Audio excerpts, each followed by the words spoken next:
こんにちは。まずはこちらの動画をご覧ください。作品に1枚ずつ葉っぱを貼る作業をしているところです。私の仕事であるミニチュアドールハウスとは、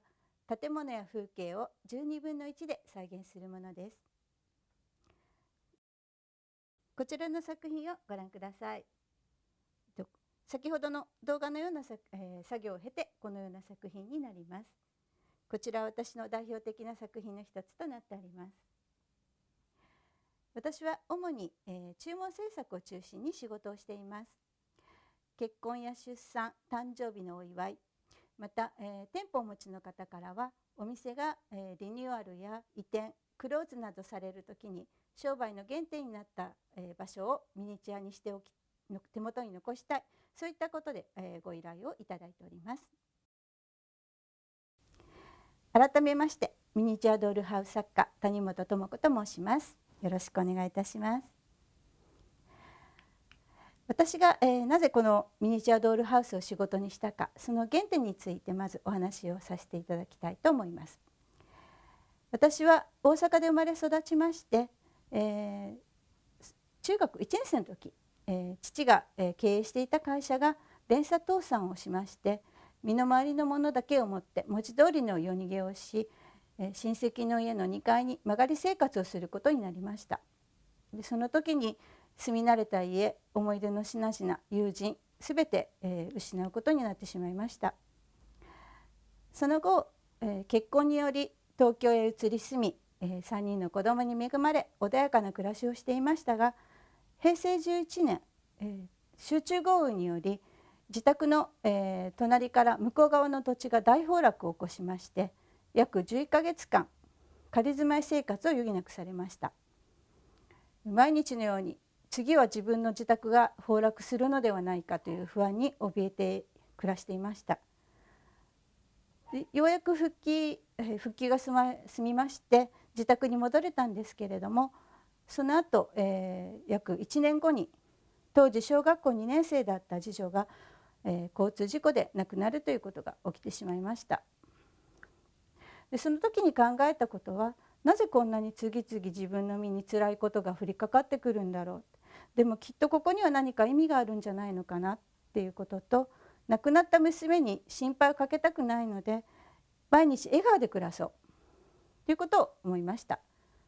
でそのために、もともと大好きだったミニチュアドールハウスを仕事にしていこうと決意をしました。夜逃げによって全てをなくした寂しさ、崩落事故によって、大事なものを失うかもしれないっていうそういう不安から、大事な家族を失ってしまった喪失感、そういう痛みを知っている私だからこそ、お客様もまた大事な思いを私に打ち明けやすいんじゃないかと思いましたし、また私もその方の思い出を形にするために、思いを共感していろいろなご提案もできるんじゃないかっていうふうに思ったんですね。ですので私の仕事のテーマは人の心に寄り添う作品作り、そして人の思いを形にするということです。私にとって忘れられない、ご依頼の作品があります。偶然出会ったコーヒー豆の焙煎を仕事にされている女性から、焙煎を教えていただいた師匠との思い出の作業場をミニチュアで再現してくれないかというお話でした。その彼女が師匠に初めて出会ってその仕事ぶりに惚れ込み弟子入りを志願をされた時には、実はその師匠は末期がんで余命宣告を受けておられまして、なので本当にわずかな時間だったんですが濃密な時間を過ごされたそうです。師匠が亡くなられた後、一番弟子の方がその作業場の後を継がれました。でその彼女は自分が大好きな師匠の後を継ぎたかったのに、技術が未熟だったがために後を継ぐことが許されなかった、その寂しさや悔しさや嫉妬などでその作業場に近づくことができなくなってしまったそうです。で完成しましたご依頼品を納品に伺った時に、その彼女は作品を抱きしめるようにしてポロポロ涙を流して、これで私だけの師匠との思い出の場所が手に入ったということで非常に喜んでくださいました。その後いろいろ抱えていた、わだかまりが解けて、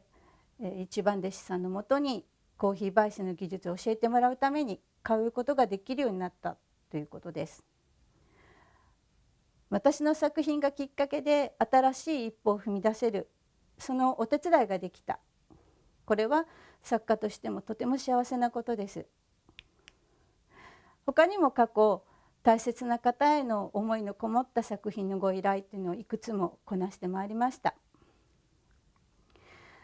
亡くなってしまった風景や失うかもしれない風景、そういうものを形にすることでそのお客様の新しいスタートの背中を押すお手伝いができればいいなと思っております。実は、東日本大震災での、津波等の被害でご自宅を亡